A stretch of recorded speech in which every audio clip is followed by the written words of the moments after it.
നമ്മൾ ഇന്നത്തെ ഇതില് ട്രൂയിങ് അപ്പ് ഓഫ് KSEB-യിലൊക്കെ ഉണ്ട്. അതായത് നമുക്കറിയാം 2023-24 അക്കൗണ്ടാണിത്. അപ്പൊ നമ്മൾക്ക് അറിയാം, നമ്മൾ ശരിക്കും പറയാം, നമ്മൾ കേട്ടോ, നമ്മളെല്ലാവരും കേട്ടത് ARR-നെ കുറിച്ചാണ്, ആവറേജ് റവന്യൂ റിക്വയർമെന്റ്. താരിഫ് റിവിഷന് വേണ്ടിയിട്ട് നമ്മൾ ARR-ന് and ERC expected revenue from charges, അതാണ് ശരിക്കും പറഞ്ഞാൽ നമ്മുടെ സാധാരണഗതിയിൽ നമ്മളെ കേൾക്കുന്നത്. ആ സമയത്താണ് നമ്മളെല്ലാവരും പോയി ഇവിടെ കുമ്പലായിട്ട് പോയി കഴിഞ്ഞ തവണയൊക്കെ പോയിട്ട് എല്ലാവരും പോയിട്ട് അവിടെ കയറി ചെയ്യുകയും അവനവന്റെ അഭിപ്രായം പറയുകയൊക്കെ ചെയ്യുന്ന ഒരു സാഹചര്യം അതാണ്. പക്ഷേ ബേസിക് ആയിട്ട് KSEB-യുടെ അക്കൗണ്ടിന് ഏറ്റവും കൂടുതൽ ഇത് ചെയ്യുന്നത് ട്രൂയിങ് അപ്പ് ആണ്. KSEB-യുടെ അക്കൗണ്ട് അതൊന്നും നമ്മളൊരു എസ്റ്റിമേറ്റ് ആണ്. നമ്മൾ ശരിക്കും പറഞ്ഞാൽ ARR എന്ന് പറഞ്ഞു കഴിഞ്ഞാൽ ആ ഒരു വർഷത്തെ ചെലവുകൾ എത്ര വരും, എത്രമാത്രം ARR ആവറേജ് റവന്യൂ റിക്വയർമെന്റ് എത്രമാത്രം വരും, റവന്യൂ എന്ത് ചെയ്യണം, അധികം പവർ പർച്ചേസ് കോസ്റ്റ് എത്രമാത്രം ശമ്പള ചെലവ് വരും, എത്രമാത്രം മറ്റു ചെലവുകൾ വരും എന്നുള്ളൊരു എസ്റ്റിമേറ്റ് ആണ്. ആ എസ്റ്റിമേറ്റിനനുസരിച്ച് നിലവിലെ കറണ്ട് ചാർജ് അനുസരിച്ച് വരവുണ്ടോ എന്ന് നോക്കിയാൽ ആ വരവ് തമ്മിലുള്ള ഗ്യാപ്പ് എത്രയാണെന്ന് നോക്കിയിട്ട് ആ ഗ്യാപ്പിന് താരിഫ് പ്രൊവിഷൻ നിശ്ചയിക്കണോ വേണ്ടയോ എന്ന് തീരുമാനിച്ചിട്ട് അതനുസരിച്ച് താരിഫ് റിവൈസ് ചെയ്യുന്നൊരു പരിപാടിയാണ് ERC. അതാണ് ആനുവൽ ആയിട്ട് ചെയ്യുന്ന ഒരു കാര്യം, അത് അക്കൗണ്ടുകൾ. പക്ഷേ ഈ എസ്റ്റിമേറ്റ് ചെയ്ത അക്കൗണ്ട് അനുസരിച്ചാണോ കാര്യങ്ങൾ നടക്കുന്നതെന്ന് അത് കഴിഞ്ഞ ശേഷം അതിനൊരു ട്രൂയിങ് അപ്പ് ചെയ്യുന്ന ഒരു പരിപാടിയാണ് ശരിക്കും ട്രൂത്ത് എന്താണെന്ന്. ശരിക്കും ഇവരുടെ ചെലവ് അന്ന് പറഞ്ഞ പോലെയാണോ, അങ്ങനെ പറഞ്ഞ പോലെ അല്ലെങ്കിൽ എന്താണ് സംഭവിച്ചത്, അതിന് ഡിഫറൻസ് എന്താണ്, എന്തുകൊണ്ടാണ് ഇങ്ങനെയൊക്കെ സംഭവിക്കുന്നത്, ഈ രീതിയിലുള്ള ഒരു വൈഡായിട്ട് നമുക്ക് KSEB-യുടെ ശരിയായിട്ടുള്ള ഈ പറയുന്ന പ്രവർത്തനത്തെ ഇത് ചെയ്യുന്ന ഒരു, അതിനെ വിലയിരുത്തുകയും കാണുകയും ചെയ്യുന്ന ഒരു ധാരണമാണ്. ഇത് ശരിക്കും അക്കൗണ്ട്സ് തന്നെയാണ്. അതുകൊണ്ട് ഇത് നമ്പർ ഇല്ലാതെ നമുക്കൊന്നും ചെയ്യാൻ പറ്റത്തില്ല. ഞാൻ ഇതിനെക്കുറിച്ച് പരമാവധി ശ്രദ്ധിച്ച് പെട്ടെന്ന് പോകാം, ജനറൽ ആയിട്ട് ഒരു കാര്യം പറയാം. അപ്പൊ ഇതിൽ നിന്ന് നമുക്ക് പല കാര്യങ്ങളും മനസ്സിലാക്കാറുണ്ട്. പലപ്പോഴും നമ്മുടെ പല ധാരണകളും തെറ്റാണെന്ന് നമുക്ക് മനസ്സിലാവും. കാരണം വെച്ച് കഴിഞ്ഞാല് പല ചെലവുകളും പല കാര്യങ്ങളെ കുറിച്ച് നമ്മുടെ നിലവിലുള്ള നമ്മുടെ ഈ പത്രക്കാര് പറയുന്നതും ഈവൻ KSEB-കാര് പറയുന്നതും പോലും പല കാര്യങ്ങളും ഈ പറയുന്ന ഇത് വരുമ്പോൾ പല ധാരണകളും തെറ്റാണെന്ന് നമുക്ക് ഇത് രീതിയിൽ വായിക്കുമ്പോൾ മനസ്സിലാവും. ഇത് എന്തുകൊണ്ടാണ് തെറ്റായി പോകുന്നത്. അപ്പൊ ഇതാണ് നമ്മൾ ശരിക്കും പറഞ്ഞാൽ ഇതിനെക്കുറിച്ചുള്ള സമ്മറി ഓഫ് അക്കൗണ്ട് എന്ന് പറയുന്നത്. ഇത് ശരിക്കും നിങ്ങൾ നോക്കി കഴിഞ്ഞാൽ കാണാം. ഈ സമ്മറി ഓഫ് അക്കൗണ്ടിനകത്ത് ഈ സമ്മറി ഓഫ് അക്കൗണ്ടിനകത്ത് നിങ്ങൾ നോക്കിയാല് കാണാം, ഇതിനകത്ത് ARR കഴിഞ്ഞ അപ്രൂവ്ഡ് ഫസ്റ്റ് കോളം നോക്കുക, ഇത് അപ്രൂവ്ഡ് ആണ്. നമുക്ക് KSEB-ക്ക് 3 ഐറ്റംസ് ഒന്ന് ശരിക്കും പറഞ്ഞാൽ ARR-നകത്ത് റിയൽറ്റി കമ്പനേഷൻ അപ്രൂവ് ചെയ്തിട്ട് ഒരു ചെലവ് പറയും. ഈ 2023-24 ARR-ന് അപ്രൂവ് ചെയ്തിട്ട് ഒരു ചെലവ് പറഞ്ഞിട്ടുണ്ട്. അതാണ് ARR എന്ന് പറഞ്ഞത്, ARR അപ്രൂവ് ചെയ്തിട്ട്.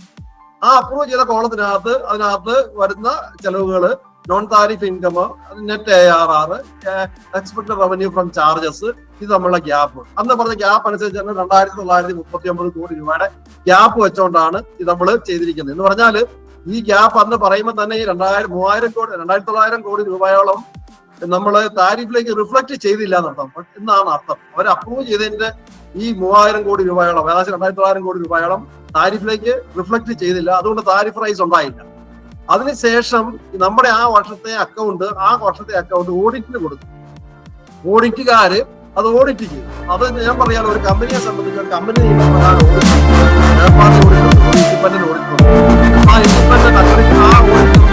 ഓഡിറ്റ് ചെയ്ത ശേഷം ഈ അപ്രൂവ്ഡിന്റെ കറസ്പോണ്ടിങ് ആയിട്ടുള്ള ചെലവ് എത്രയാന്ന് കണ്ടത് ഇതാണ്. അത് 21,583 കോടി.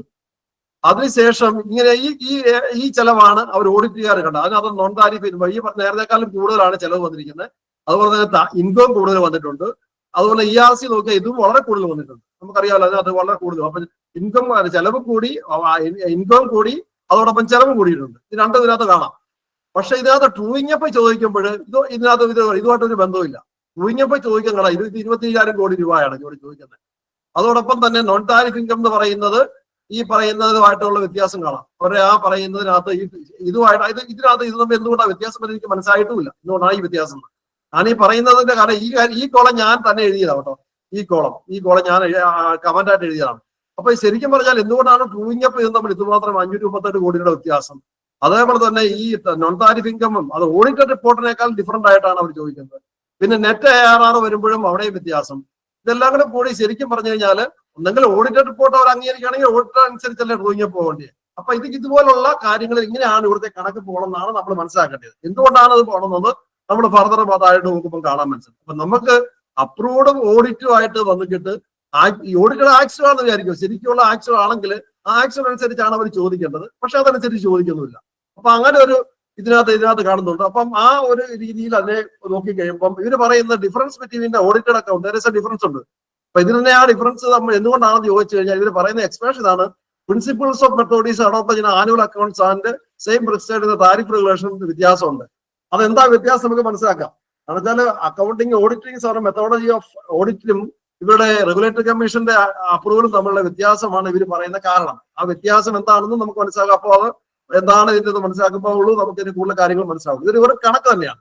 അപ്പൊ നമ്മൾ ഈ പറയുന്ന പോലെ, അതായത് ഇനി ഇത് താഴോട്ട് നോക്കിക്കഴിഞ്ഞാൽ നമുക്കറിയാം ഈ പറയുന്ന നമ്മൾ KSEB എന്ന് പറയുന്നത് 3 കമ്പനികളാണെന്നാണ് വെപ്പ്. നമ്മൾ ഫംഗ്ഷണലായിട്ട് 3 കമ്പനിയായിട്ട് തിരിച്ചിട്ടുണ്ട്.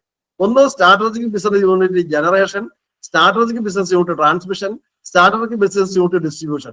ഈ 3 കമ്പനിയും അക്കൗണ്ട് വൈസ് സെപ്പറേറ്റ് ആണെന്നാണ് വെപ്പ്. പക്ഷെ പ്രായോഗികമായിട്ട് അങ്ങനെയൊന്നും അല്ല. അപ്പൊ നമ്മൾ നോക്കിയാൽ ഇതിനകത്ത് കാണിക്കാം, ഇവരിവിടെ കാണിച്ചിരിക്കുന്ന അക്കൗണ്ടിനകത്ത് അതിന്റെ ആകെയുള്ള ഈ പറയുന്ന ആവറേജ് റവന്യൂ റിക്വയർമെന്റ് അത് 666 കോടി രൂപയാണ് ഇവർ കാണിച്ചത്. ഇതിന്റെ സമ്മറിയാ. അപ്പൊ ഇതിനെ 3ആയിട്ട് ഡിവൈഡ് ചെയ്തിട്ട് ഇതിൽ രണ്ടും കൂടെ കൂടി 2200 ഈ രീതിയിൽ ഇവർ കാണിച്ചിരിക്കുകയാണ്. അപ്പൊ അതിനകത്ത് ആ രീതിയിൽ സെപ്പറേറ്റ് ആണ് കാണിച്ചിട്ട് അവസാനം ഗ്യാപ്പ് എന്ന് പറയുന്നത് ഇവിടെ കാണിച്ചിരിക്കുന്ന പോലെ തന്നെ ഇവിടെയും വരുന്നത് ട്രൂയിങ് അപ്പ് കഴിഞ്ഞപ്പോൾ 1300, ഇവിടെ റിക്വസ്റ്റ് കഴിഞ്ഞപ്പോൾ 1323.75 കോടി രൂപയുടെ ഗ്യാപ്പ് അവിടെ ഉണ്ട്. എന്ന് പറഞ്ഞാൽ വരവും ചെലവും നമ്മളുടെ വിടവ് നഷ്ടം എന്ന് പറയാം വേണമെങ്കിൽ. ഈ നഷ്ടം ഇങ്ങനെയാകുമ്പോൾ ഇത് ശരിക്കും പറഞ്ഞാൽ പറയാം ഇതനുസരിച്ച് നമ്മുടെ സ്റ്റേറ്റ് ഗവൺമെന്റ് അത് SQ, അതായത് ഇവിടെ നോക്കിക്കഴിഞ്ഞാൽ അറിയാം, ഞാൻ ഇതിട്ടിരിക്കുന്ന കമന്റ് ആണ്: SQ wise accounts are not actual but balance with manipulations. അതാണ് ഞാൻ പറയുന്നത്. ഇതെല്ലാം കൂടെ ശരിക്കും പറഞ്ഞാൽ ഈ പറയുന്നത് ആക്ച്വൽ അക്കൗണ്ട് ഒന്നും അല്ല. ഇത് ശരിക്കും പറഞ്ഞാൽ ശരിയായ ചെലവുമല്ല, ഇതും ചെലവല്ല. ഇവർ ഈ പറയുന്ന നിയമപ്രകാരം ഒരു കണക്കങ്ങ് കൊടുത്തിട്ട് ആ നിയമപ്രകാരം മാത്രമുള്ളത് എടുത്തിട്ട്, ഞാൻ നേരത്തെ പറഞ്ഞല്ലോ, നമ്മുടെ റെഗുലേറ്ററി കമ്മീഷന്റെ താരിഫ് റെഗുലേഷൻ അനുസരിച്ച് വേണം, അല്ലെങ്കിൽ അവർ അപ്രൂവ് ചെയ്യത്തില്ലാത്തതുകൊണ്ട് അതിനുള്ള ചെലവ് ശരിയായിട്ടുള്ള ചെലവുമായിട്ട് ബന്ധമില്ലാതെ അതിനകത്ത് എത്രമാത്രം കിട്ടുന്നോ അതനുസരിച്ച് ഒരു ചെലവ് കാണിച്ച് അതനുസരിച്ച് ബാലൻസ് ചെയ്തങ്ങ് പോവുകയായി. അപ്പൊ അതാണ് ശരിക്കും പറഞ്ഞാൽ ഇവിടെ ട്രൂയിങ് അപ്പ് എന്ന് പറയുന്നത്. അല്ലാതെ മറ്റു വിധത്തിലുള്ള ഇതെല്ലാം ഒരു സർക്കസ് ആണ്. ശരിക്കും പറയാം മാനിപ്പുലേറ്റീവ് സർക്കസ് എന്ന് പറയാം. അങ്ങനെ കാണിച്ചിട്ട് അവസാനം ഇതിൽ ബാലൻസ് ചെയ്ത് 1323 കോടി രൂപയായിട്ട് വന്നു. ഇതാണ് ഞാനൊരു സമ്മറി ഓഫ് ഇത് വന്നു കഴിയുമ്പോൾ നമ്മൾ ഇതിനകത്ത് അടുത്ത് നോക്കുമ്പോൾ നമ്മളിത് കാണാം. ഇതിനകത്ത് സോഴ്സ് വൈസ് ജനറേഷൻ ഇതിനകത്ത് കാണിക്കാം. ഇതിനകത്ത് ആകെയുള്ള ജനറേഷന്റെ ഇന്റേണൽ ജനറേഷൻ ആണെങ്കിൽ 90% ഹൈഡ്രോയാണ്. ഹൈഡ്രോയുടെ തെർമൽ ഇതിന് ജനറേഷന്റെ മാത്രമായിട്ടാണ്. ഇനിയിപ്പോ നമുക്കറിയാം ജനറേഷനെ കുറിച്ചാണ് നമ്മൾ പറയുന്നത്, SPU കുറിച്ച്.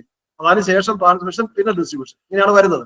അപ്പൊ ഇതിൽ നോക്കി കഴിയുമ്പോൾ നമ്മൾക്ക് മനസ്സിലാകുന്നത് അത് ആകെയുള്ള ജനറേഷന്റെ 90% ഹൈഡ്രോ ആണ്. പിന്നെ തെർമൽ, വിൻഡ്, ആ പടം കപ്പാസിറ്റി വൈസ് ആട്ടോ. ഇത് മെഗാവാട്ടാണ്. മെഗാവാട്ട് ആണെങ്കിൽ അന്ന് 50 ഇതെന്ന് പറഞ്ഞാൽ നമ്മളൊരു കാര്യം മനസ്സിലാക്കേണ്ടത്, ഇത് KSEB ഓൺ ചെയ്ത സാധനമാണ് കേട്ടോ. KSEB ഓൺ ചെയ്തിരിക്കുന്ന സാധനമാണ്. അവരെയാണ് ഓൺ ജനറേഷൻ ആണ്. അപ്പൊ 50 KW 50 മെഗാവാട്ട് അവർ ഓൺ ചെയ്തിട്ടുണ്ട് സോളാർ. അതിനകത്ത് 2% ഉണ്ട്. നമ്മളത് ഇതിലേക്ക് വരുമ്പോൾ നമുക്ക് മനസ്സിലാക്കുമ്പോൾ കാണാമെന്ന് വെച്ചാൽ, ഞാനൊരു സോളാർ ജനറേഷൻ ഒന്ന് ഇവാലുവേറ്റ് ചെയ്തപ്പോൾ അവര് ശരിക്കും പറഞ്ഞാൽ ഒരു KW 4 യൂണിറ്റ് വെച്ചിട്ടാണ് നമ്മുടെ സ്റ്റാൻഡേർഡ് ജനറേഷൻ പറയുന്നത് കേരളത്തിലെ. പക്ഷെ ഇവിടെ നോക്കിയാൽ നമുക്ക് മനസ്സിലാകും അതനുസരിച്ച് ഏകദേശം ഇവര് ഈ ടാർഗറ്റ് വെച്ചിരിക്കുന്നത് നമ്മളെ റെഗുലേറ്ററി കമ്മീഷൻ ടാർഗറ്റ് വെച്ച കപ്പാസിറ്റി ടാർഗറ്റ് ഏകദേശം അത് തന്നെയാണ്. പക്ഷെ ആക്ച്വൽ ജനറേഷൻ 55.93 ഉള്ളൂ. അതായത് ഏകദേശം ഇത്രയും ഒരു 22 അല്ലെങ്കിൽ 23% ജനറേഷൻ 4 യൂണിറ്റിനേക്കാളും നമ്മുടെ ഒരു മിനിമം ബെഞ്ച് മാർക്കിനേക്കാളും കുറവാണ് KSEB ജനറേറ്റ് ചെയ്തിരിക്കുന്നത്. അത് എന്തുകൊണ്ടാണെന്ന് ഇവാലുവേറ്റ് ചെയ്യണം. ഞാനിത് പറയുന്നത് കാരണം വെച്ചാൽ ഇങ്ങനെയൊക്കെ അത് എന്തുകൊണ്ട് എന്ന് ചോദിക്കുമ്പോൾ മാത്രമേ ഉള്ളൂ നമ്മുടെ ഇതിന്റെ ഈ പറയുന്ന ട്രൂയിങ് അപ്പിന് റെലവൻസ് ഉണ്ട്. അപ്പൊ ഇതൊക്കെ ഇങ്ങനെ പോവുകയാണ്, കുറെ കണക്കുകൾ എഴുതുന്നു, കണക്കുകൾ അങ്ങ് ബാലൻസ് ചെയ്ത് പോകുന്നു. അതിന്റെ റിലവൻസ് ഉണ്ടാണെങ്കിൽ എന്തുകൊണ്ട് ഇങ്ങനെ വരുന്നു, എന്തുകൊണ്ട് കുറയുന്നു എന്ന് ചോദിച്ചു കഴിയുമ്പോഴേ ഉള്ളൂ ജനറൽ സമയം. ഇവിടെ നോക്കിക്കഴിഞ്ഞാൽ നമുക്കറിയാം ഒരു ബെഞ്ച് മാർക്ക് വെച്ച് നോക്കിക്കഴിഞ്ഞാൽ അത് ഭയങ്കരമായിട്ട് ജനറേഷൻ ഇവിടെ കുറഞ്ഞിട്ടുണ്ട്. സോളാറിന് മാത്രമേ ഞാൻ നോക്കിയുള്ളൂ. ബാക്കിയുള്ള അങ്ങനെ നമ്മളിപ്പോ സോളാറിനെ നോക്കിയാൽ എന്തുകൊണ്ടാന്ന് വെച്ചാൽ solar everywhere in Kerala same ആണ്. പക്ഷേ ഇതേ രീതിയിലുള്ള ഒരു ഇവാലുവേഷൻ ഓരോ പ്രൊജക്ട് വൈസ്, ഓരോ പ്ലാന്റ് വൈസ് ഉണ്ടെങ്കിൽ മാത്രമേ ഉള്ളൂ ജനറേഷൻ ഇവാലുവേറ്റ് ചെയ്യാൻ പറ്റുള്ളൂ. ഇതിനകത്ത് കൊടുക്കുന്ന ജനറേഷൻ ഡേറ്റ ആണ് ഇവിടെ കാണിച്ചിരിക്കുന്നത്. നമുക്ക് ഇതിനകത്ത് അറിയാം, ഇതിനകത്ത് മൊത്തം ജനറേഷൻ എന്ന് പറയുന്നത് എക്സ്പെക്ട് ചെയ്തിരിക്കുന്നത് 7000 മില്യൺ യൂണിറ്റ് ആണ് ഈ പറയുന്ന 1000. പക്ഷെ അത് ജനറേറ്റ് ചെയ്ത 5663 അതിന് കാരണം ഇവർ ഇപ്പുറത്ത് കാണിച്ചിട്ടുണ്ട്. നമ്മൾ ഇതും കൂടെ അതിനകത്ത് ഹൈഡ്രോയുടെ ഈ പറയുന്ന നമ്മളെ ഒരു കൊല്ലം വന്ന വെള്ളത്തിന്റെ അളവ്, വെള്ളത്തിന്റെ ഇൻഫ്ലോ, ഇതിനകത്ത് ഞാൻ ഈ 2 കോളം ഞാൻ ആഡ് ചെയ്താ കേട്ടോ. അവർ ഈ ഒരു മാസത്തെ വെള്ളം മാത്രമേ കാണിച്ചുള്ളൂ. ആ വെള്ളത്തിന്റെ കൂടത്തില് ഞാൻ ഈ ചുമന്ന മെഷീനുകൾ ആഡ് ചെയ്ത് കാണിച്ചാൽ ഇൻപുട്ട് വെള്ളം അന്നുണ്ടായിരുന്ന സ്റ്റോറേജും ഏപ്രിൽ 1-ാം തീയതി ഉണ്ടായിരുന്ന സ്റ്റോറേജും 31/3/2024 ഉണ്ടായിരുന്ന സ്റ്റോറേജും തമ്മിലും കൂടെ അതും ഈ കണക്കിനകത്ത് വന്നാലേ ഉള്ളൂ ശരിയാവുള്ളൂ. അതുകൊണ്ട് ഞാൻ ആഡ് ചെയ്തതാണ് ഈ 2 കണക്ക്. ഇതും കൂടെ ഇല്ലെങ്കിൽ പിന്നെ ഈ കണക്കിൽ വലിയ കാര്യമൊന്നുമില്ല. ഇൻപുട്ട് എത്ര ഔട്ട്പുട്ട് എത്രയാണെന്ന് അറിയാൻ അല്ലെങ്കിൽ ബാലൻസ് അറിയാം. ഇത് ഏകദേശം വലിയ കുഴപ്പമില്ല. ഏകദേശം ഇൻപുട്ട് ഔട്ട്പുട്ട് ഏകദേശം ബാലൻസ് ചെയ്ത് പോകുന്നത് കാര്യമായ വ്യത്യാസം ഇല്ല. പക്ഷെ ഇതിനകത്ത് വേറെ രസം ഇവിടെ കണ്ടു കഴിഞ്ഞാൽ ഇവിടെ സ്പില്ല് കണ്ടോ, 88 മില്യൺ യൂണിറ്റിന്റെ സ്പില്ല് നവംബർ മാസം ഉണ്ടായി. ഇത് ശരിക്കും പറഞ്ഞാൽ എന്തുകൊണ്ടാണ് ഉണ്ടായത്? ഇവിടെ ജൂലൈയിൽ സ്പിൽ ഉണ്ടായോ? ഓക്കെ, ജൂലൈയിൽ സാധാരണ ഒരു മൺസൂൺ ഏരിയ ആണ്, അവിടെ സ്പിൽ ഉണ്ടാകാം. ഈ നവംബർ മാസം എങ്ങനെയാണ് സ്പിൽ ഉണ്ടായെന്നുള്ളത് ഒന്ന് ഇവാലുവേറ്റ് ചെയ്യണം. 88 മില്യൺ യൂണിറ്റ് എന്ന് പറയുമ്പോൾ നമുക്ക് മനസ്സിലാകാം അതിനകത്ത് കോസ്റ്റ് ശരാശരി പവർ പർച്ചേസ് കോസ്റ്റ് വരുമ്പോൾ ഒരു യൂണിറ്റിന് നമുക്ക് ഇതിനകത്ത് ഇട്ടിട്ടുണ്ട് 5 രൂപയാണ് ഒരു യൂണിറ്റിന് പവർ പർച്ചേസ് കോസ്റ്റ്. അപ്പൊ 88 മില്യൺ യൂണിറ്റ് എത്ര കോടിയാവും നമ്മൾ ചിന്തിച്ചോളുക. അപ്പൊ അത് ശരിക്കും പറഞ്ഞ ജനറേഷനിലേക്ക് വരുമ്പോൾ അത് എത്രമാത്രം നമ്മുടെ ഇതിനെ ബാധിക്കും. ഇതൊക്കെ ഇതിനകത്ത് വളരെ വളരെ ഇമ്പോർട്ടന്റ് ആയിട്ടുള്ള കാര്യങ്ങളാണ് ഈ കണക്കുകൾ. ഇങ്ങനെയുള്ള കണക്കുകളിൽ നിന്ന് നമ്മളൊരു ബെഞ്ച് മാർക്ക് എടുത്തിട്ട് അതിൽ എന്ത് ചെയ്താൽ മാത്രമേ ഉള്ളൂ. അതുപോലെ തന്നെ ഓക്സിലറി കൺസപ്ഷൻ എന്ന് പറഞ്ഞിട്ടിരിക്കുന്നതും ശരിക്കും പറഞ്ഞാൽ ട്രാൻസ്ഫോമറോട് കൂട്ടിയാൽ നമ്മളത് മനസ്സിലാക്കേണ്ട ഒരു കാര്യമുണ്ട്. ഈ ജനറേഷൻ എന്ന് പറയുന്നത് അവരുടെ എനർജി ബസ്സിലുള്ള ജനറേറ്റർ ബസ്സിനകത്ത് 11 kV സൈഡ്, എല്ലാ ജനറേഷനും ഉണ്ടാക്കുന്നത് 11 kV സൈഡാണ്. അപ്പൊ 11 kV സൈഡിൽ ഉണ്ടാക്കുന്ന ജനറേഷന്റെ അളവാണ് ഈ കാണിച്ചിരിക്കുന്നത്. അതിനുശേഷം അത് അവിടുത്തെ ഉപഭോഗവും അവിടുത്തെ ട്രാൻസ്ഫോമറിന്റെ ലോസും എല്ലാം കഴിഞ്ഞിട്ട് സ്റ്റെപ്പ് അപ്പ് ചെയ്ത് നമ്മൾ ഓരോ ഫീഡറിലേക്ക് 110 എബോവ് ഇപ്പൊ ഏകദേശം എല്ലാ ജനറേറ്റിംഗ് സ്റ്റേഷനിൽ 110 എബോവിലേക്കാണ് ശരിക്കും സ്റ്റെപ്പ് അപ്പ് ചെയ്ത് അത് ട്രാൻസ്മിറ്റ് ചെയ്ത് പോകുന്നത്. അപ്പൊ അങ്ങനെയുള്ള ഒരു സ്റ്റേഷനിൽ പോകുമ്പോൾ അവിടെ നമുക്കറിയാം അവന്റെ ഒരു ട്രാൻസ്ഫോമറിന്റെ ലോസും അവിടെയുള്ള ലൈറ്റ്, ഫാന്, അവിടെയുള്ള പ്ലാന്റ്, മോട്ടറ്, വെള്ളം, പമ്പിങ്, ഇതിനെല്ലാം ഉള്ള ഉപയോഗം കഴിഞ്ഞിട്ട് ഉള്ള ഉപഭോഗങ്ങൾ നമ്മൾ അവസാനം നമ്മുടെ ട്രാൻസ്മിഷനിലേക്ക് കൊടുക്കുള്ളൂ. പക്ഷെ അത് കമ്പനി കണക്കായിട്ട് ഒരു പർട്ടിക്കുലർ പേഴ്സൻറ്റേജ് ഇട്ടിരിക്കുകയാണ്. അത് ശരിക്കും അവിടെ മീറ്റർ ഇല്ല, പ്രോപ്പറായിട്ട് മീറ്റർ വർക്ക് ചെയ്യുന്നില്ല. അങ്ങനെയാണ് ഇതിന്റെ നെറ്റ് ജനറേഷൻ എന്ന് പറയുന്നത്. ജനറേഷൻ 5700-ലധികം ഉണ്ടെങ്കിലും നെറ്റ് ജനറേഷൻ 5657 എന്ന് പറഞ്ഞ് വരുന്നതിന് കാരണം അതാണ് ശരിക്കും പറഞ്ഞാൽ ജനറേഷന്റെ ഒരു ഡേറ്റയെ കുറിച്ച് ഒരു ജനറൽ ആയിട്ടൊരു അവലോകനം. നമ്മൾ ഇനി പിന്നെ അപ്രൂവ്ഡ് ആക്ച്വൽ ട്രൂയിങ്ങിലേക്ക് വരുമ്പോൾ നമ്മളൊരു കാര്യം മനസ്സിലാക്കേണ്ട ഒരു കാര്യമുണ്ട്. ഇവിടെ ശരിക്കും പറഞ്ഞാൽ ഇത് വളരെ ഇമ്പോർട്ടന്റ് ആയിട്ടുള്ള കാര്യമാണ്. കാരണം ഇവിടെയാണ് നമ്മൾ ഈ മാനിപ്പുലേറ്റീവ് ആയിട്ട് പോകുന്നത്. ARR അപ്രൂവ്ഡ് എന്ന് പറഞ്ഞിട്ട് ഗവൺമെന്റ് നമ്മുടെ അന്നത്തെ ARRനകത്ത് അപ്രൂവ് ചെയ്ത കോസ്റ്റ് എന്ന് പറഞ്ഞാൽ 690 കോടി രൂപയേ ഉള്ളൂ ജനറേഷൻ മൊത്തം അപ്രൂവ് ചെയ്തിട്ടുള്ളൂ. പക്ഷെ ആക്ച്വൽ ചെലവ് 1200, നിയർലി അതിന്റെ ഇരട്ടിയോളം വന്നിട്ടുണ്ട്, 1270 കോടിയാണ്. പക്ഷെ ഇവരെന്താ ചെയ്യുന്നത്? ഇവര് ശരിക്കും പറഞ്ഞാൽ അത് ചോദിക്കുന്നില്ല. ഇവര് ചോദിക്കാതെ 626 കോടിയെ ചോദിക്കുന്നുള്ളൂ. കാരണം വെച്ചാൽ അവരുടെ നോം അനുസരിച്ച് ഈ 626 കോടി രൂപയെ ചോദിക്കാൻ പറ്റുള്ളൂ. അത് 626 കോടി രൂപയെ ചോദിക്കും. ശരിക്കും പറഞ്ഞാൽ അവിടെ സംഭവിക്കുന്നത് എന്താ വെച്ചാൽ ഇതാണ് നമ്മൾ ശ്രദ്ധിക്കേണ്ട ഒരു കാര്യം. അതെന്ന് വെച്ചാൽ ഇവിടെയാണ് ഗ്രാജുവൽ ആയിട്ട് നമ്മുടെ ജനറേഷൻ കോസ്റ്റ് കൂടിക്കൊണ്ടിരിക്കുക. അതാണ് ഇതിനകത്ത് ഈ പറയുന്ന ഗ്രാജുവൽ ആയിട്ട്. നേരത്തെ 1 രൂപ, ശരിക്കും ആക്ച്വൽ കോസ്റ്റ് 2 രൂപ 30 പൈസയാണ്. നമുക്ക് നോക്കി കഴിഞ്ഞാൽ ഇതിന്റെ ചെലവ് 1270 കോടി രൂപയെ അതിന്റെ മൊത്ത ചെലവുകൾ എല്ലാം കൂടെ കൂട്ടി ആ 1 കോടി രൂപ എല്ലാം കൂടെ കൂട്ടി 1303, ശരിക്കും പറഞ്ഞാൽ 1303. അതിനകത്ത് നോൺ താരിഫ് ഇൻകം കുറയ്ക്കുമ്പോഴാണ് 1270. ശരിക്കും പറഞ്ഞാൽ 1303 കോടി രൂപയെ അന്നത്തെ ജനറേഷനുമായിട്ട് കണക്കാക്കി കഴിഞ്ഞാൽ 2 രൂപ 30 പൈസ പെർ യൂണിറ്റിന് ആകുന്നുണ്ട്. പക്ഷെ ഇതിനെ അവർ അത് റിഫ്ലക്ട് ചെയ്യുന്ന എത്രയായിട്ടാണ്? 1 രൂപ 18 പൈസയായിട്ട് റിഫ്ലക്ട് ചെയ്യും. എന്നിട്ട് ജനറേഷൻ കോസ്റ്റ് കുറവാന്ന് പറയും. അവിടെയാണ് എന്നിട്ട് ഈ കോസ്റ്റ് എവിടെ കൊണ്ടുവരും? ശരിക്കും പറഞ്ഞാൽ അതാ ഞാൻ നേരത്തെ പറഞ്ഞത്, ഇവരെന്താണ് പ്രശ്നം എന്ന് ചോദിച്ചു കഴിഞ്ഞാൽ ഇതോടൊരു മാനിപ്പുലേറ്റീവ് കണക്കുകളിലൂടെ പുറത്തേക്ക് വരുമ്പോൾ അവർക്ക് ആക്ച്വൽസ് ആയിട്ട് അവിടെ എന്താ സംഭവിക്കുന്നത് ആർക്കും അറിയില്ല. അപ്പൊ ഇവര് പുറത്തേക്ക് പറയുന്ന കാര്യങ്ങൾ അവിടെ ജനറേഷൻ ഇവിടെ എന്ത് സംഭവിക്കുന്നു ഈ രീതിയിൽ ഓരോ ജനറേറ്റിംഗ് സ്റ്റേഷന്റെയും എഫിഷ്യൻസി നോക്കി ഇത് നോക്കിയില്ലെങ്കിലുള്ള കുഴപ്പം ഇതാണ്. ഇവർ ഈ രീതിയിൽ ഇതിനെ മാനിപ്പുലേറ്റ് ചെയ്തിട്ട് ഈ പറയുന്ന റൂയിങ് ആപ്പിനകത്ത് അവർ 600 കോടി രൂപ ചോദിക്കുന്നില്ല. ആ ബാലൻസ് കണ്ടോ, 600 കോടി രൂപ ചോദിക്കുന്നില്ല. അത്രയും കോടി രൂപയാണ് അവർക്ക് വേണ്ട.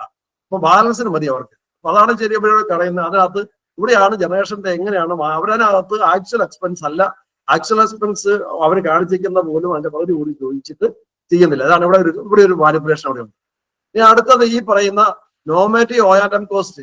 നമ്മളെല്ലാവരും വിചാരിക്കുന്ന ഈ കോസ്റ്റ് കാൽക്കുലേറ്റ് ചെയ്യുന്ന ശമ്പള ചെലവ് ഇളക്കരിയുന്ന ആൾക്കാർക്ക് ശമ്പളം കൊടുക്കുന്നത് അല്ല. ഇതൊക്കെയാണ് നമ്മൾ എത്ര കടന്ന് ആൾക്കാർ ബഹളം ഉണ്ടാക്കുമ്പോൾ ആൾക്കാർക്ക് ശമ്പളം കൊടുക്കുന്നത് എങ്ങനെയാ നോക്കുക. ഇതനുസരിച്ചാണ് അവർ കാൽക്കുലേറ്റ് ചെയ്യുന്നത്. ഇതനുസരിച്ചുള്ള ചെലവുകൾ കാൽക്കുലേറ്റ് ചെയ്യുമ്പോഴാണ് ഈ പ്രശ്നം. അതെന്താ? അവർ ഓരോ വർഷവും അതിനകത്ത് കൊടുത്തിരിക്കുന്നുണ്ട്. O&M എന്ന് പറയുന്നത് ഓരോ വർഷവും അതിനകത്ത് ARRന്റെ എസ്കലേഷൻ ഫാക്ടർ ഇട്ടിട്ട് കൊടുക്കുകയാണ്. ഇപ്പം ആനുവലായിട്ട് 4.84 എസ്കലേഷൻ ഫാക്ടർ ഇട്ടിട്ട് 2018 തൊട്ട് ഈ ഒരു വാല്യൂ ഇട്ടിട്ട് അതിന് കൂട്ടി കൊടുത്തോണ്ടിരിക്കുകയാണ്. അതിനകത്ത് അവിടെ എത്ര പേര് വർക്ക് ചെയ്യുന്നൊന്നും ഒരു വിഷയമല്ല. അപ്പൊ അതിനകത്ത് എങ്ങനെയാ കൊടുത്തിരിക്കുന്നത് ചോദിച്ചാൽ അതിനകത്ത് പെർ മെഗാവാട്ട് അവർ കൺവേർട്ട് ചെയ്തിട്ടുണ്ട്.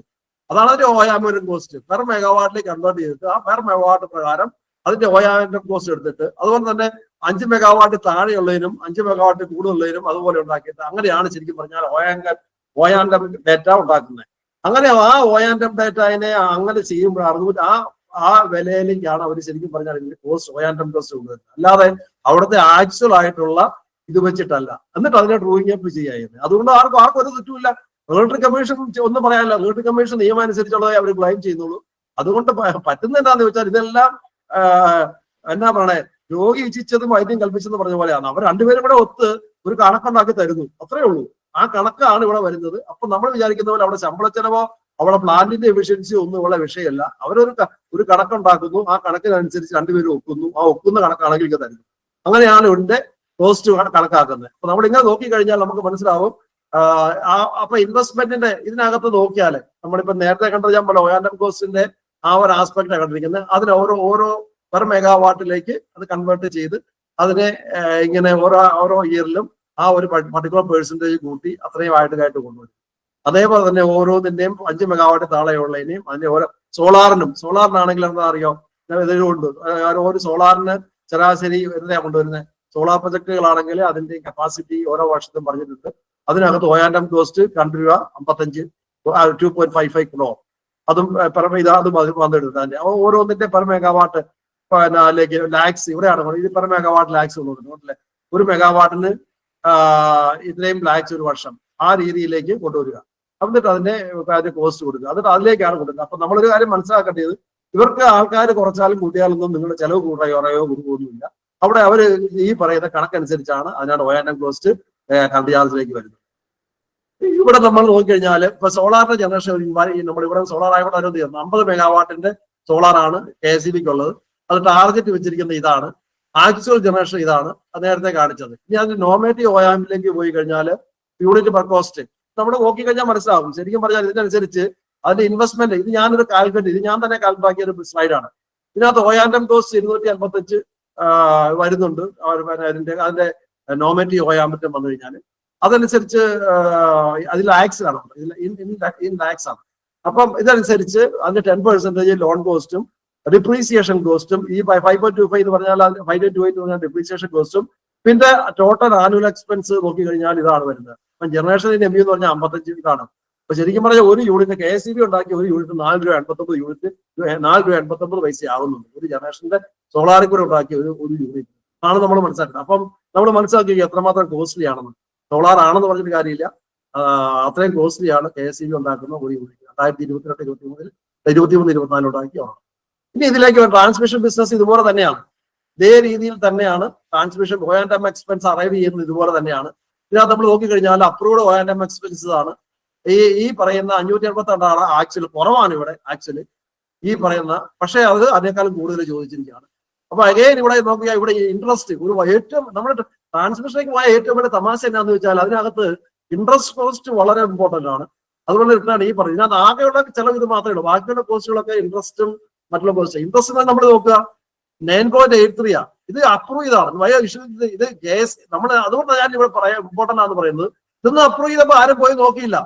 9.83 8.5% നമ്മളുടെ REC PFC ഒക്കെ ലോൺ തരുമ്പം KSEB എന്തിനാണ് പോയി 9.83 എടുത്തത്? നമ്മുടെ കിഫ്ബിയുടെ ലോൺ ആയിരിക്കും.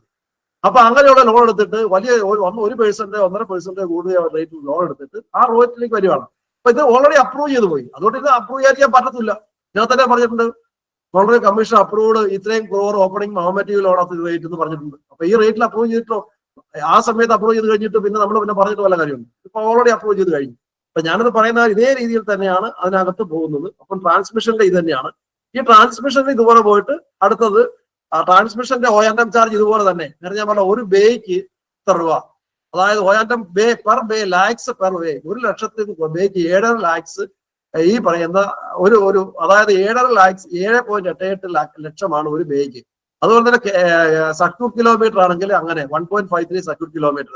അതുപോലെ MVA ഒരു ട്രാൻസ്ഫോമർ കപ്പാസിറ്റി അനുസരിച്ച് MVA. ഇത്രയും കാര്യങ്ങളാണ് ശരിക്കും പറഞ്ഞു കഴിഞ്ഞാൽ അവന്റെ ഓയാൻഡം കോസ്റ്റ്. അല്ലാതെ അവിടെ ശമ്പള ചെലവൊന്നും അല്ല വെക്കുന്നത്. ഈ കോസ്റ്റ് കൂടുന്നതനുസരിച്ച് അതിന്റെ OR&M കോസ്റ്റ് കൂടിക്കൊണ്ടിരിക്കും. അതിനകത്ത് ആൾക്കാരെ എങ്ങനെ കുറച്ചാലും കൂട്ടിയാലൊന്നും ഇതിനെ അങ്ങോട്ട് ഒരു ബേസ് ഡേറ്റ് ആയിട്ട് എടുത്തപ്പോൾ ആ ബേസ് ഡേറ്റ വെച്ചിട്ട് പിന്നെ കൺസ്യൂമർ പ്രൈസ് ഇൻഡെക്സ് വെച്ചിട്ട് എസ്കലേഷൻ കൊടുത്ത് പോയിക്കൊണ്ടിരിക്കും.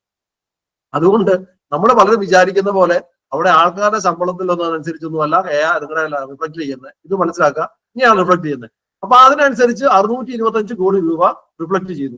ആ 625 കോടി രൂപയാണ് മുകളിലേക്ക് റിഫ്ലക്ട് ചെയ്തത്. ഇപ്പോൾ നിങ്ങൾ നോക്കിയാൽ കാണാം ഈ 625 കോടി രൂപയാണ് മുകളിൽ വന്നിരിക്കുന്നത്. അപ്പൊ വളരെ കൃത്യമാണ്. അതിനകത്ത് ആർക്കും ഒരു കംപ്ലൈന്റും ഇല്ല.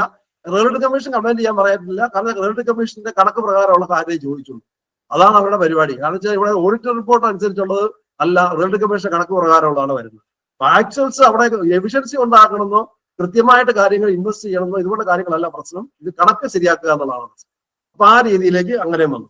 അപ്പൊ ഇത് പിന്നെ അടുത്ത ട്രാൻസ്മിഷൻ ലോസ്, ഇതും ഇങ്ങനെ ഈ പറയുന്നതാണ്. അതിനകത്ത് ഒരു കണക്ക് കൊടുത്തിട്ടുണ്ട്. 400 kV നമ്മളറിയാം ഓരോ ലോസുകൾ നമ്മളിത് നോക്കിയാൽ അറിയാം. ഇത് നോക്കിയാൽ നമ്മൾ വിചാരിക്കും വോൾട്ടേജ് കൂടുന്തോറും ലോസ് കുറയുന്ന, അല്ല വോൾട്ടേജ് കൂടുന്തോറും ലോസ് കുറയുന്ന നമ്മളൊക്കെ പഠിച്ചിരിക്കുന്നത്. പക്ഷെ ഇതിനകത്ത് നോക്കി കഴിഞ്ഞാൽ വോൾട്ടേജും ലോസുമായിട്ട് ഒരു ബന്ധവുമില്ല. ചിലപ്പോൾ വോൾട്ടേജ് കൂടുമ്പോൾ ലോസ് കൂടുകയാണ്. കണ്ടില്ല, 220 kV ലൈനില് 2% ആണ് ട്രാൻസ്മിഷൻ ലോസ്.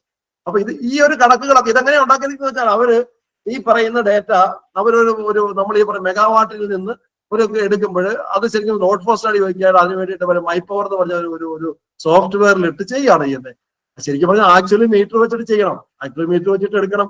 എന്നിട്ട് അതിന്റെ ഇതെടുത്തിട്ട് അതിന്റെ മൊത്തത്തിലുള്ള ലോഡിന്റെ വെച്ചിട്ട് അതിന്റെ ലോഡ് എത്രയാണ് ഹാൻഡിൽ ചെയ്ത് അതിന്റെ പോയിന്റ് അതിന് ആ ഒരു ലോഡ് ഫാക്ടർ ഇട്ട് മൾട്ടിപ്ലൈ ചെയ്തിട്ട് അതിനെ കൺവേർട്ട് ചെയ്യുക. ഇതൊന്നും ഒരിക്കലും പ്രായോഗികമായിട്ട് ശരിയായിട്ട് വരില്ല എന്നുള്ളതാണ് ഇത് പറയുന്നത്. ഇങ്ങനെയുള്ള കണക്കുകൾ കൊണ്ടാണ് ഇവർ ചെയ്യുന്നത്. പ്രായോഗികമായിട്ട് എഞ്ചിനീയറിംഗ് തെറ്റാണ്.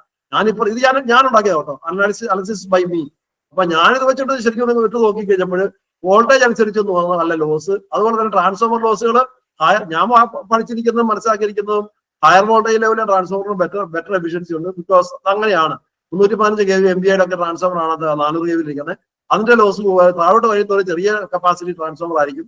അപ്പൊ അതനുസരിച്ച് ലോസ് കൂടിക്കൊണ്ടിരിക്കും എന്നാണ് നമ്മളൊക്കെ മനസ്സിലാക്കിയിരിക്കുന്നത്. പക്ഷെ ഇതനുസരിച്ച് നോക്കിക്കഴിഞ്ഞാൽ ഇതൊന്നും ഈ പറയുന്ന നോർമൽ സയൻസിനോ നോർമൽ എഞ്ചിനീയറിംഗിനോ യാതൊരു വിലയില്ലാത്ത രീതിയിലാണ് ഇതൊക്കെ കണക്ക് കൂട്ടി വെച്ചിരിക്കുന്നത്. അതാണ് ഇതിനകത്ത് ഒരു അനാലിസിസ് ഉള്ളത്. അപ്പൊ അതാണെങ്കിൽ അത് താഴോട്ട് വരുമ്പം അതിന്റെ ഈ ഡിഫറെന്റ് ആയിട്ടുള്ള ലൈൻ ലോസും ട്രാൻസ്ഫോമർ ലോസും എല്ലാം കൂടെ കണക്ക് കൂട്ടി ആ പെർസെന്റേജിൽ ഇത് ഓരോ ക്വാർട്ടറിലാവട്ടെ. ക്വാർട്ടർ 1 എന്ന് പറഞ്ഞാൽ ആദ്യത്തെ 3 മാസം, അടുത്ത 3 മാസം, അങ്ങനെ കണക്ക് കൂട്ടിയിട്ട് 4 ക്വാർട്ടറിലേക്ക് കൊണ്ടുവരികയാണ്. എന്നിട്ട് ഈ 4 ക്വാർട്ടറിലെ ലോസ് എല്ലാം കൂടെ കൂടി കൂട്ടുക. അതിനുശേഷം ആ കൂട്ടിയിട്ട് ഇങ്ങനെ ഉണ്ടാക്കി തന്നിട്ടുണ്ട്. അത് ശരിക്കും എന്നിട്ട് അതിനെ അങ്ങ് കണക്ക് കൂട്ടുക. ഇങ്ങനെയാണ് അവർ പറയുന്നത്. എന്നിട്ട് ഇതിന് ഈ ലോസ് എല്ലാം കൂടെ കൊട്ടിയിട്ട് അതെല്ലാം കൂടെ കണക്ക് കൂട്ടിയിട്ട് അത് എനർജി ആയിട്ട് ഇവര് 2.6 എന്ന് പറഞ്ഞത് അതാണ് ട്രാൻസ്മിഷൻ ലോസ്. അങ്ങനെയാണ് ഇവർക്ക് ലോസ് കാണുന്നത്. അല്ലാതെ മീറ്ററൊന്നും ഇല്ല, മീറ്ററുമായിട്ടൊരു ബന്ധവും ഇല്ല. എവിടം വരെയാണെന്ന് 66 kV വരെയാണെന്നാണ് പറയുന്നത് ഇവർ പറയുന്നത്. അതിന് താഴോട്ടുള്ള എടുത്തിട്ടുമില്ല. എങ്ങനെയാണേലും അവർ കണക്ക് കൂട്ടുന്ന രീതി ഇങ്ങനെയാണ്. അല്ലാതെ മീറ്റർ വെക്കുന്നില്ല, മീറ്റർ എടുക്കുന്നുമില്ല, ഒന്നുമില്ല. എല്ലാം കമ്പനി കണക്കാണ് ഏറ്റവും നല്ല കൃത്യമായിട്ട്. ഇതിന്റെ റിസൾട്ട് വെച്ചാൽ അതിന്റെ ലോസ് എങ്ങനെയാണെങ്കിൽ കാൽക്കുലേറ്റിംഗ് ട്രാൻസ്ഫോമറിന്റെ ലോസ് ഒക്കെ അവർ കൃത്യമായിട്ട് ഇട്ടിട്ടുണ്ട്. അപ്പൊ അതൊക്കെ കൃത്യമായിട്ട് അവർ തന്നെ അവിടെ ഇട്ട് കൃത്യമായിട്ട് തന്നാൽ പിന്നെ പ്രശ്നമില്ലല്ലോ. അവർക്ക് ഏത് വേണേലും അറൈവ് ചെയ്യാനായിട്ട് ഒരു പാടുമില്ല. അങ്ങനെ അങ്ങോട്ട് അറൈവ് ചെയ്യാം. കാരണം വെച്ചാൽ അതെല്ലാം അവരുടെ നിയന്ത്രണത്തിൽ തന്നെയല്ല നിൽക്കുന്നത്. അവർ ഈസി ആയിട്ട് അവിടെ സോഫ്റ്റ്വെയറിനകത്ത് ഇട്ടിരിക്കുന്ന ഡേറ്റ അങ്ങോട്ടും ഇങ്ങോട്ടും മാറ്റി കൃത്യമായിട്ട് സംഗതി അവർക്ക് ഉദ്ദേശിക്കുന്ന ഔട്ട്പുട്ടിൽ രീതിയിൽ മാനിപ്പുലേറ്റ് ചെയ്യാം. അടുത്ത നമ്മളറിയാം ഡിസ്ട്രിബ്യൂഷൻ വർക്കിനെ സംബന്ധിച്ചാണ്. ഡിസ്ട്രിബ്യൂഷൻ വർക്ക് നേരത്തെ കാണിച്ചിരിക്കുന്ന പോലെ ജനറൽ ആയിട്ട് പറഞ്ഞു കഴിഞ്ഞാൽ എനർജി സൈഡ് ടോട്ടൽ ആയിട്ടുള്ള ഒരു ഇൻട്രക്ഷൻ ആണ്. ഇവിടെ STLT റേഷ്യോ 1:4.2 ഇവരുടെ കണക്ക് പ്രകാരം തന്നെ. അതുപോലെ തന്നെ ഇതിനകത്ത് ഞാൻ ഇരിക്കുന്നതാണ് കണക്ക് മറ്റേതിനകത്ത് നമുക്കറിയാം. ടി ലോസ് വേറെ തമാശ എന്നാന്ന് ചോദിച്ചാൽ ഡിസ്ട്രിബ്യൂഷൻ ടി ലോസ് 9.7 പക്ഷെ അതിനേക്കാളും കുറവാണ് AT&C ലോസ്. ഇതെന്തൊരു കൃതിയാണ്. ഇത് കാസ്കേഡ് ചെയ്തല്ലോ പോകണം. ടി ലോസ് കഴിഞ്ഞിട്ട് അതിനെ മൾട്ടിപ്ലൈ ചെയ്ത് മറ്റേ ലോസ് ടെക്നിക്കൽ ലോസിനെ വീണ്ടും കാസ്കേഡ് ചെയ്ത് മൾട്ടിപ്ലൈ ചെയ്താണ് മറ്റേനെ കാണേണ്ടത്. ഇത് രണ്ടും കൂടെ കൂടുമ്പോൾ കൂടുന്നതിന് പകരം കുറയുന്നത് വളരെ അത്ഭുതമായിട്ട്. ഏതൊക്കെയാണ് അങ്ങനെ ഒരു സാധനം ഇവിടെ കാണുന്നുണ്ട്. അവിടെ ഡേറ്റയ്ക്കകത്ത് ടി ലോസ് 9.7 ആകുമ്പോൾ AT&C ലോസ് 7.55 ആണ്. അങ്ങനെയാണെന്ന് എനിക്കറിയില്ല, അവർ കാൽക്കുലേറ്റ് ചെയ്തിട്ടുണ്ട്. ഇത് അടുത്തത് നമുക്ക് നോക്കി കഴിഞ്ഞാൽ ക്യാപ്റ്റീവ് ജനറേഷൻ നമ്മുടെ സോളാറിന്റെ ജനറേഷൻ ഇവിടെ വന്നിട്ടുണ്ട്. സോളാറിന്റെ off grid total, Soura scheme total ഇതെല്ലാം വന്നിട്ടുണ്ട്. അപ്പൊ ഇതിനകത്ത് നോക്കിക്കഴിഞ്ഞാൽ നമ്മൾ മനസ്സിലാകുന്ന ഒരു ജനറേഷൻ യൂണിറ്റ് പെർ ഡേ ഇവിടെ നോക്കിയാൽ അറിയാം. ശരാശരി ഇതൊരു വളരെ ഇമ്പോർട്ടന്റ് ആയിട്ടുള്ള ഡേറ്റയാണ്. ശരാശരി ഇവിടെ ഒരു നമ്മൾക്ക് നമ്മുടെ ഈ പറയുന്നത് 2023-24 ഒരു യൂണിറ്റ് പെർ KW 2.69 യൂണിറ്റ് മാത്രമേ ജനറേറ്റ് ചെയ്യാൻ പറ്റുള്ളൂ. ഓഫ് ഗ്രിഡ് സോളാറിനും പിന്നെ ശരാശരി ഇവിടെ രണ്ടിനാണല്ലേ. ഇത് എന്തുകൊണ്ടാണെന്ന് നമ്മൾ ഇവാലുവേറ്റ് ചെയ്യണം. കാരണം വെച്ച് കഴിഞ്ഞാൽ അത് വളരെ ഇമ്പോർട്ടന്റ് ആണ്. ശരിക്കും പറഞ്ഞാൽ ശരാശരി 4 യൂണിറ്റ് കിട്ടേണ്ടതാണ്. ഇത് ഇവരുടെ അനുസരിച്ച് ഈ ജനറേഷൻ ഡാറ്റ വെച്ചിട്ട് ഞാൻ എടുത്താണ് കേട്ടോ. ഈ ഇവിടെ കാണിച്ച ജനറേഷൻ ഡാറ്റ ഉണ്ട്. ഈ ജനറേഷൻ ഡാറ്റ അനുസരിച്ച് സോളാറിന്റെ അണ്ടർ ഈ ടോട്ടൽ സോളാറിന്റെ വെച്ച് എൽ ടിയിലെ മാത്രമാണ് ഞാൻ പറയുന്നത്. എൽ ടിയിൽ എടുത്തു കഴിഞ്ഞാൽ കറസ്പോണ്ടിങ് ആണ്. ഇപ്പൊ വിണ്ടാണെങ്കിൽ 6 ഒരു ദിവസം 6 യൂണിറ്റ് വിണ്ട ഉണ്ടാവുന്നുണ്ട്. പക്ഷെ ഇവിടെ സോളാറിന്റെ കേസിലെല്ലാം 2.3 യൂണിറ്റ് താഴെയാണ് പൊതുവെ ജനറൽ ആയിട്ട് കേരളത്തിൽ. അതും ശരിക്കും ഒരു ശ്രദ്ധിക്കേണ്ട ഒരു കാര്യമാണ്. ഞാനിത് പറയുന്നത് ഇതുപോലുള്ള പലയിടത്തും ശ്രദ്ധിക്കാം. ഇത് ഞാൻ പറഞ്ഞ ഇങ്ങനെയുള്ള വൈ എന്നുള്ള കാര്യങ്ങൾ നമ്മൾ ചോദിച്ചാലേ ഉള്ളതിന് അർത്ഥമുള്ളൂ. ഇനി അടുത്തത് വെരി ഇമ്പോർട്ടന്റ് ആയിട്ടുള്ള കാര്യമാണ് പവർ പർച്ചേസ് കോസ്റ്റ്. നമുക്കറിയാം എവിടെയാണ് പവർ പർച്ചേസ് ആകെയുള്ള കോസ്റ്റ്. സെൻട്രൽ ജനറേറ്റിംഗ് CGS എന്ന് പറഞ്ഞ ജനറേറ്റിംഗ് സ്റ്റേഷൻ അത് തന്നെ ഈ പറയുന്നതിന് 4000 കോടി രൂപയുടെ അതിനകത്ത് വരുന്നു. ആകെയുള്ള പവർ പർച്ചേസ് കോസ്റ്റിനകത്ത് ടോട്ടൽ പവർ പർച്ചേസ് കോസ്റ്റ് ഏകദേശം 12,000 കോടി രൂപയില് അതിനകത്ത് ഈ പറയുന്നതിനകത്ത് പുറത്തുള്ള ആകെയുള്ള ചെലവാണ് 22,000 കോടി രൂപയാണ്. അതിനകത്ത് 50% കൂടുതൽ ചെലവ്, ഈ 60% ചെലവ് power purchase cost internal generation കൂടാതെ കേട്ടോ. ഇതിനകത്ത് ഇന്റേണൽ ജനറേഷൻ ഇല്ല. ഒരു 5000 മെഗാ നേരത്തെ കണ്ട പോലെ 5600 ഏകദേശം 6700 ബില്യൺ യൂണിറ്റ് ഇന്റേണൽ ജനറേഷൻ ഇല്ലാതെ തന്നെയുള്ള കോസ്റ്റ് ആണ് ഈ പറയുന്നത്. അപ്പം ആ ഒരു കോസ്റ്റ് തന്നെ മറ്റേത് വെറും 666 കോടി രൂപയാണ് അവർ കാണിച്ചിരിക്കുന്നത്. റെയിൽ ആക്ഷൻ ആണെങ്കിൽ 1300 കോടി രൂപ, 1300 കോടി രൂപ. അപ്പം നമ്മളത് മനസ്സിലാക്കണം. ഇതിനാണ് ശരിക്കും ആവറേജ് പവർ പർച്ചേസ് കോസ്റ്റ് എന്ന് പറഞ്ഞാൽ 5.05. ഈ പവർ പർച്ചേസ് കോസ്റ്റിൽ നിന്നാണ് നമ്മളുടെ ആവറേജ് APPC വരേണ്ടത്. നമ്മുടെ ഈ സോളാറിന് അടുത്ത വർഷത്തേക്ക് തരേണ്ട പൈസ അതിനകത്ത് ഈ പവർ പർച്ചേസ് കോസ്റ്റിൽ നിന്ന് നമ്മുടെ ഈ പറയുന്ന ഇൻഡസ്ട്രിയൽ ട്രാൻസ്മിഷൻ ചാർജ് ഞാൻ എടുക്കാൻ കാരണം വെച്ചാൽ ഒരു യൂണിറ്റ് ഇന്ത്യയിൽ നിന്ന് എവിടെ കൊണ്ടുവരണമെങ്കിൽ 62 പൈസയാവും. ഇതാണ് ഇതിനകത്ത് കാണിച്ചിരിക്കുന്നത്. PGCL കൊടുക്കുന്ന റേറ്റ് ആണ് 62 പൈസയാണ് ശരാശരി കൊടുക്കുന്ന ഒരു യൂണിറ്റിന്. PGCL കൊടുക്കുന്ന യൂണിറ്റ്. അപ്പം total energy imported divided by total ഇത് അതാണ് ശരിക്കും പറഞ്ഞാൽ ഒരു യൂണിറ്റ് ഇന്ത്യയിൽ നിന്ന് എവിടെ കൊണ്ടുവന്നാലും 62 പൈസയെ ആവുന്നുണ്ട്. അതാണ് നമ്മളിവിടെ കാണിച്ചിരിക്കുന്നത്. ഇപ്പൊ പണ്ടൊക്കെ 40, 50 പൈസ താഴെ 35 പൈസ ഉണ്ട്. ഇപ്പം ഈ കുറച്ച് നാളായിട്ട് കൂടിയിട്ടുണ്ട്. അത് ഇൻവെസ്റ്റ്മെന്റ് കൂടുന്തോറും ഇത് കൂടിയിട്ടുണ്ട്. നമ്മുടെ ഇതിന്റെ അകത്തേ അല്ല പുറത്താണ്. നമ്മുടെ ബോർഡർ വരുമ്പോൾ ചെലവാണ്. ബോർഡറിൽ വരുമ്പോൾ നമ്മുടെ ഇലക്ട്രിസിറ്റി നമ്മുടെ ബോർഡറിൽ വരുമ്പോഴും 5 രൂപ 55 രൂപ മിച്ചം, 5 രൂപ 1 പൈസ അല്ലെങ്കിൽ 5 രൂപ ആവുന്നുണ്ട്. അപ്പൊ അതിനുശേഷം ഹാൻഡ്ലിംഗ് ചാർജ് ഒരു 3-3.5 രൂപയും കൂടി ആകുമ്പോൾ എത്ര വരും നമ്മൾ ചിന്തിച്ചോണ്ടാൽ മതി. അപ്പം അതായിരിക്കും അതിനകത്ത് വരാൻ പോകുന്നത്. ഇത് ഫർദർ കാൽക്കുലേഷൻ അവർ ചെയ്യില്ല. അതിനകത്ത് രസം എന്താണെന്ന് വെച്ച് കഴിഞ്ഞാൽ ഇതിനകത്ത് പല കാൽക്കുലേഷൻ ഇതിനകത്ത് അതുപോലെ തന്നെ നമ്മൾ നേരത്തെ പറഞ്ഞല്ലോ ഈ നമ്മൾ എങ്ങനെയാണ് നമ്മുടെ ആൾക്കാരെ ഈ OR&M ചാർജ് നമുക്കറിയാം. ഇത് ARR എന്ന് പറയുന്നത് അതിനകത്ത് വരുന്ന ചാർജസ് എന്ന് പറഞ്ഞാൽ നമ്മൾ ഇൻവെസ്റ്റ് ചെയ്ത ചാർജ് നിങ്ങൾ കണ്ടായിരുന്നു ലോൺ കോസ്റ്റ്, ഡിപ്രീസിയേഷൻ, പിന്നെ അതിനകത്ത് OR&M എക്സ്പെൻസ്. OR&M എക്സ്പെൻസിനകത്ത് ഇതാണ് OR&M എക്സ്പെൻസ്. അതെങ്ങനെ എടുക്കുന്നത്? ഒന്ന് ശമ്പളച്ചെലവ് എടുക്കുന്നത് എങ്ങനെയാണെന്ന് ചോദിച്ചു കഴിഞ്ഞാൽ ഒരു 1000 കൺസ്യൂമർക്ക് എത്ര ലക്ഷം രൂപ? അപ്പൊ 1000 കൺസ്യൂമറെ മെയിൻറ്റെയിൻ ചെയ്യാനായിട്ട് 4.5 ലക്ഷം രൂപ. അതുപോലെ തന്നെ ഒരു ട്രാൻസ്ഫോമറിനാണെങ്കിൽ എത്ര ലക്ഷം രൂപ? ഒരു ട്രാൻസ്ഫോമറിന്റെ ഡിസ്ട്രിബ്യൂഷൻ ട്രാൻസ്ഫോമറിനാണെങ്കിൽ ഒരു ഡിസ്ട്രിബ്യൂഷൻ ട്രാൻസ്ഫോമർ ഒരു വർഷം ഇത്രയും ലക്ഷം രൂപ, അതായത് 0.9 ലാക്സ്. അപ്പൊ അതുപോലെ തന്നെ LT ലൈൻ ആണെങ്കിൽ കിലോമീറ്ററിന് എത്രയാ? അപ്പൊ ഒരു കിലോമീറ്ററിന് ഇത്ര രൂപ. അങ്ങനെ ആ റേറ്റിലാണ് നമ്മൾ ഇതിനകത്തേക്ക് ARRലേക്ക് വരുന്നത്. അപ്പൊ ഈ റേറ്റ് അവർക്ക് അവിടെ കുറെ ആൾക്കാരെ പിരിച്ചുവിട്ടത് കൊണ്ടോ കുറെ ആൾക്കാർ പെൻഷൻ പറ്റിപ്പോയത് കൊണ്ടോ ഒന്നും ഈ റേറ്റ് കുറയത്തൊന്നുമില്ല. ഇതനുസരിച്ച് ഈ റേറ്റ് ഫിക്സ് ചെയ്യണമെങ്കിൽ അതനുസരിച്ച് പൈസ കൊടുക്കണം. അപ്പൊ അതിന്റെ സെയിൽസിനനുസരിച്ച് 3 ഫാക്ടറാണുള്ളത് ബേസിക് ആയിട്ട്. ഒന്ന് number of consumer per 1000, 2 distribution ട്രാൻസ്ഫോമറിന്റെ capacity wise number of distribution transformers, അതിന്റെ length of the LT line, length of the ST line, LT line. LT line ആണെങ്കിൽ ഒരു കിലോമീറ്ററിന് ഏകദേശം 0.194 ലാക്സ് എന്ന് പറഞ്ഞാൽ 20,000 രൂപ താഴെ. അപ്പൊ എനർജി സെയിൽസ് ഒരു യൂണിറ്റ് പെർ യൂണിറ്റിനാണെങ്കിൽ അങ്ങനെയുണ്ട്. ഇത്രയും പാരാമീറ്റർ വെച്ചിട്ടാണ് ശരിക്കും പറഞ്ഞു കഴിഞ്ഞാൽ ആ പാരാമീറ്ററിനെ താഴോട്ട് കൺവേർട്ട് ചെയ്തിട്ട് നമ്പർ ഓഫ് കൺസ്യൂമേഴ്സ് ഇത്രയുണ്ട് അതിനെ കൺവേർട്ട് ചെയ്ത് പറായിട്ട് എടുത്തിട്ട് എല്ലാം കൂടെ കൂടി എംപ്ലോയി കോസ്റ്റ് എന്ന് പറയുന്നത് 3152. ഇതിനകത്ത് എംപ്ലോയിയുടെ എണ്ണം ഇതിനകത്ത് ഒരു വിഷയമല്ല.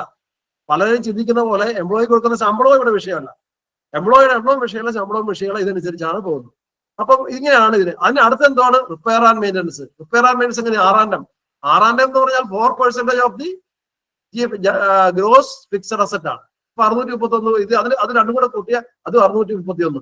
ഇതിനൂടെ 631 കൂടി കഴിഞ്ഞാൽ 3783 പ്രൂവിങ് അപ്പ് ടൈം. ഇത് പിന്നെ ആർക്ക് കംപ്ലൈന്റ് ചെയ്യാൻ പറയും? ആർക്ക് അതിനെ കംപ്ലൈന്റ് ഉള്ളത്? ഓൾറെഡി അപ്രൂവ് ചെയ്ത കേസാണ്. ഈ അപ്രൂവ് ചെയ്ത കേസിനകത്ത് അതേ റേറ്റ് തന്നെ ചോദിക്കുന്നു. അപ്പൊ ആർക്കാ കംപ്ലൈന്റ് ചെയ്യാൻ പറ്റുന്നത്? ഇതാണ് അതിനകത്തെ ഇത് കാരിങ് കോസ്റ്റ് എന്ന് പറയുന്നത്. റവന്യൂ ഗ്യാപ്പ് എന്ന് പറയും. ഒത്തിരി കാര്യങ്ങൾ ഇതിനകത്ത് പറഞ്ഞിട്ടുണ്ട്. ഞാനിത് പറയുന്നത് ജനറലായിട്ടാണ്. നമ്മൾ ഇതുപോലുള്ള കണക്കുകൾക്കുള്ളിലേക്ക് പോകാതെ നമുക്ക് ഇതിനെ മനസ്സിലാകത്തില്ല.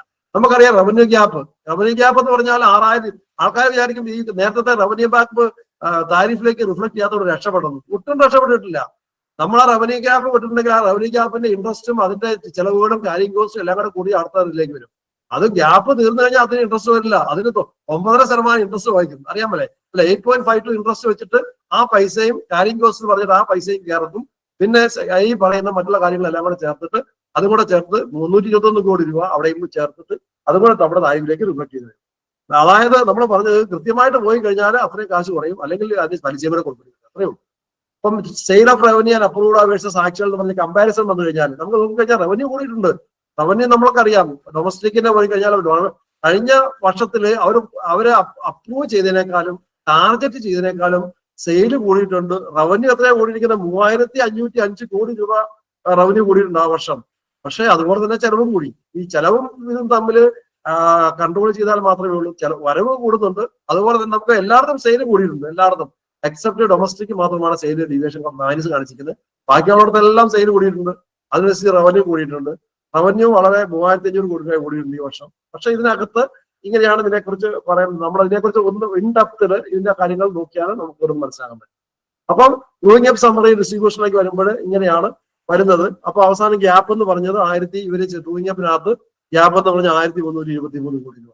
കോസ്റ്റ് ഓഫ് ജനറേഷൻ അവിടെ കണ്ട കോസ്റ്റ് ഓഫ് ജനറേഷൻ അതേപടി ഡിസ്ട്രിബ്യൂഷനിലേക്ക് ട്രാൻസ്ഫർ ചെയ്തു. അവിടെ കൊണ്ടുപോയിട്ടു ഡൂയിങ് അപ്പ് 626. അതുപോലെ തന്നെ cost of power purchase and RLD അതേപടി വന്നു. പിന്നെ അത് ട്രാൻസ്മിഷന്റെ ഈ പറഞ്ഞ കോസ്റ്റും അതേപടി വന്നു. പിന്നെ എല്ലാം കൂടെ കൂടി ഇൻട്രസ്റ്റ് ചാർജസ്, മറ്റുള്ള charges, ONM charges, ONM charges നേരത്തെ കണ്ട അതേപടി വന്നു. അപ്പൊ അതാണ് ഇതിന്റെ ഇത് ബേസിക് ആയിട്ടുള്ള ഇത്. നമ്മള് ഇതൊക്കെ അപ്രൂവ് ചെയ്യുന്ന സമയത്തും റെഗുലേറ്ററി കമ്മീഷന്റെ താരിഫിന്റെ റെഗുലേഷൻ ഉണ്ടാക്കിയ സമയത്തും ആ റെഗുലേഷൻ ഉണ്ടാക്കിയ കാര്യങ്ങളിൽ അതനുസരിച്ച് അതിന് കാൽക്കുലേറ്റ് ചെയ്ത് വെച്ചിരിക്കുന്നത്. അല്ലാതെ ഇവര് ആക്ച്വൽസുമായിട്ട് ഇതിനകത്ത് യാതൊരു ബന്ധമില്ല. നമ്മൾ ആക്ച്വൽസുമായിട്ട് ബന്ധമില്ലാതെ വരുന്നതെന്ന് വെച്ചാൽ റെഗുലേറ്ററി കമ്മീഷൻ അംഗീകരിക്കാണ്. അപ്പൊ ഇവരെ എഫിഷ്യൻസി ഇംപ്രൂവ്മെന്റോ ഇതുപോലുള്ള കാര്യങ്ങൾക്കോ യാതൊരു പ്രശ്നം ഇത് തമ്മിൽ കൂട്ടിമുട്ടിക്കാൻ പറ്റുന്ന ഒരു കണക്ക്, അതായത് മെക്കാനിക്കൽ ആയിട്ട് ഇതിനെ കൂട്ടിമുട്ടിച്ച് പോവുക, അതിനെ അംഗീകരിച്ച് പോവുക, ഇങ്ങനെയുള്ള രീതിയിലാണ് ഇതിനകത്ത് ഡൂയിങ് അപ്പ് നടക്കുന്നത്. ആ രീതിയിലാണ് വരുന്നത്. അതിന് ഗ്യാപ്പ് വരുമ്പോൾ ആ ഗ്യാപ്പ് ചെലവിലേക്ക് വരുമ്പോൾ ഇതേയും വരുന്നത്. അപ്പം നോക്കിക്കഴിയുമ്പോൾ എന്താ, നേരത്തെ പറഞ്ഞ ഗ്യാപ്പിനേക്കാളും 1500 കോടി രൂപ കുറച്ചാ ഗ്യാപ്പ് ഉള്ളൂ.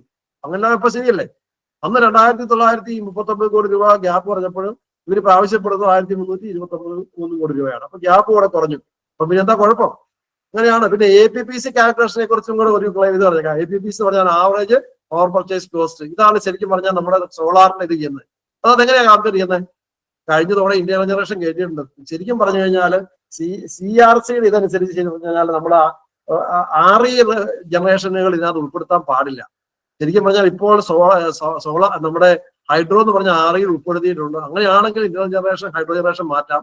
പക്ഷെ അങ്ങനെ മാറ്റുന്നില്ലെങ്കിൽ ഏതേ മോഡലിൽ തന്നെ ആയിരിക്കും ഏകദേശം വരുന്നത്. നമുക്ക് നെറ്റ് പവർ പർച്ചേസ് കോസ്റ്റിനകത്ത് ഈ പറയുന്ന കാര്യങ്ങളെല്ലാം കുറച്ചിട്ട് അതിലേക്ക് വരും. അങ്ങനെ വന്നു കഴിഞ്ഞാൽ ഞാനിവിടെ കാൽക്കുലേറ്റ് ചെയ്തിട്ടുണ്ട്. ഏകദേശം സോഴ്സ് വൈസ് ആക്കി കഴിഞ്ഞാൽ സെൻട്രൽ ജനറേറ്റിംഗ് സെക്ഷൻ എന്നുള്ളത് മറ്റുള്ള ആൾക്കാരിൽ നിന്ന് മേടിച്ചത്, പിന്നെ ടോട്ടൽ, അങ്ങനെയുള്ള ടോട്ടൽ, അതായത് പവർ പർച്ചേസിന് മറ്റെല്ലാം കൂട്ടാതെ ഉള്ളതാണ്. അതെല്ലാം കൂട്ടി നോക്കിക്കഴിഞ്ഞാൽ ഹൈഡ്രോ ഉൾപ്പെടുത്തിയില്ലെങ്കിൽ 4 ROIC ആണ് APPC. ഈ ഹൈഡ്രോയും കൂടെ ഉൾപ്പെടുത്തി കഴിഞ്ഞ ജനറേഷൻ കൂടെ ഉൾപ്പെടുത്തി ഹൈഡ്രോയും കൂടെ ഇതിനകത്ത് ഹൈഡ്രോയും REയും മാറ്റിയിട്ട് ബാക്കിയുള്ളവർക്ക് 4 ROIC. ഈ ഹൈഡ്രോയും REയും ചേർത്ത് കഴിഞ്ഞാൽ ഈ ഹൈഡ്രോ അല്ല RE ചേർക്കാതെ ഹൈഡ്രോ മാത്രം ചേർത്താലും നമുക്ക് കിട്ടുന്നത് 3.93 പൈസ. ഇതാണ് എനിക്ക് ജനറൽ ആയിട്ട് പറയാനുള്ളത്. Okay, thank you.